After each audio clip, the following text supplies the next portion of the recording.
ತೀರ್ಮಾನ ನಮ್ಮ ಪಕ್ಷದ ವರಿಷ್ಠರು ಮಾಡ್ತಾರೆ. ಅದ್ರ ಬಗ್ಗೆ ನಾವು ಯಾರೂ ಕೂಡ ತಲೆ ಕೆಡಿಸ್ಕೊಳ್ತಕ್ಕಂಥ ಅವಶ್ಯಕತೆ ಇಲ್ಲ ಮತ್ತು ಇದ್ರ ಬಗ್ಗೆ ಚರ್ಚೆ ಮಾಡುವಂಥ ಅವಶ್ಯಕತೆ ಕೂಡ ಇಲ್ಲ. ಇದರಿಂದ ಒಂದೊಂದು ಸಲ ಯಾರೋ ಒಂದೊಂದು ಹೇಳಿಕೆಗಳಿಂದ ಸುಮ್ಮನೆ ಅನಾವಶ್ಯಕವಾಗಿ ಈ ಥರ ಚರ್ಚೆ ಆಗ್ತಾ ಇರ್ತದೆ. ನಾನು ಕೂಡ ಗಮನಿಸಿದ್ದೇನೆ. ಇದು ಅನಗತ್ಯ, ಇದು ಬೇಕಾಗಿಲ್ಲ. ಇದು ಏನೇ ಇದ್ದರೂ ಹೈಕಮಾಂಡ್ ಅವ್ರ ತೀರ್ಮಾನ, ಅದ್ರ ಪ್ರಕಾರ ಎಲ್ಲರೂ ಹೋಗ್ತೀವಿ ಅಂತ CM ಅವರು ಹೇಳಿದ್ದಾರೆ, ಅಧ್ಯಕ್ಷರು ಆವಾಗಲೇ ಹೇಳಿದ್ದಾರೆ. ಸೊ ಅದರಿಂದ ಇದ್ರ ಬಗ್ಗೆ ಚರ್ಚೆನೇ ಆಗ್ತಾ ಇಲ್ಲ.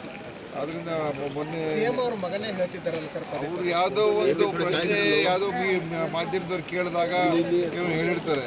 ಆದರೆ ಇದೆಲ್ಲ ಯಾರೋ ಒಬ್ಬರು ತೀರ್ಮಾನ ಅಲ್ಲ, ಇದು ಹೈಕಮಾಂಡ್ ತೀರ್ಮಾನ, ಪಕ್ಷದ ವರಿಷ್ಠರಿಗೆ ತೀರ್ಮಾನ ಮಾಡ್ತಾ ಅದ್ರ ಎಲ್ಲರೂ ಒಪ್ಕೊಂಡು ಹೋಗ್ತಕ್ಕಂಥದ್ದು ಇದೆ. ಏನು ಹೇಳಿದ್ರು ಯಾವ ಕ್ರಮ ತಗೊಳ್ಳಲ್ಲ ಪಕ್ಷ, ಸುಮ್ಮನೆ ಇರುತ್ತೆ, ತಟಸ್ಥ ನೀತಿ ಅನುಸರಿಸುತ್ತೆ ಅನ್ನೋ ಒಂದು ಆರೋಪನೂ ಕೂಡ ತಮ್ಮ ಪಕ್ಷದ ಶಾಸಕರದೇ ಇರ್ತಕ್ಕಂಥದ್ದು.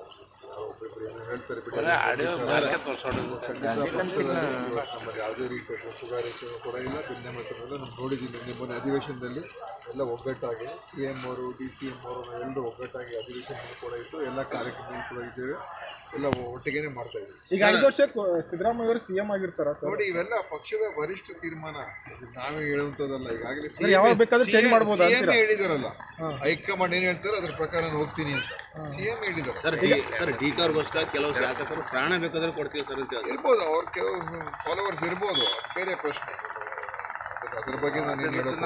ಆದರೆ ಈ ವಿಷಯದಲ್ಲಿ, ಈ ತೀರ್ಮಾನದಲ್ಲಿ ಯಾರೇನು ಹೇಳಿಕೆಗಳು ಕೊಟ್ಟರೆ ಅದರಿಂದ ಬದಲಾವಣೆ ಅಥವಾ ಇನ್ನೊಂದು ಆಗುವಂಥದ್ದು ಪ್ರಶ್ನೆ ಬರೋದಿಲ್ಲ. ಇದು ಪಕ್ಷದ ಹಿತದೃಷ್ಟಿಯಿಂದ ಮುಂದೆ ಏನು ಮಾಡಬೇಕು ಅಂತ ಹೈಕಮಾಂಡ್ ಮಾಡೇ ಮಾಡ್ತಾರೆ. ಪವರ್ ಶೇರಿಂಗ್ ಆಗಿದ್ದು ನಿಜ ಅಲ್ಲ ಸರ್, ಯಾಕೆ ಕುರ್ಚಿ ಬಿಡ್ತಾರೆ? ಅದ್ರ ಬಗ್ಗೆ ಈಗ ಮಾತಾಡುವಂಥ ಅವಶ್ಯಕತೆ ಇಲ್ಲ. ಇದೇನೇ ಇದ್ದರೂ ನಾವೆಲ್ಲರೂ ಒಂದಾಗಿದ್ದೀವಿ.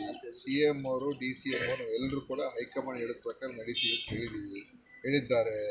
ಅದರಿಂದ ಇದ್ರ ಬಗ್ಗೆ ಸುಮ್ಮನೆ ಯಾಕೆ ಚರ್ಚೆ ಮಾಡಬೇಕು ಸರ್? ಈಗ WHO ಹೇಳಿದೆ ಕಲ್ಕತ್ತಾದಲ್ಲಿ 2 ನಿಫಾ ವೈರಸ್ ಪಾಸಿಟಿವ್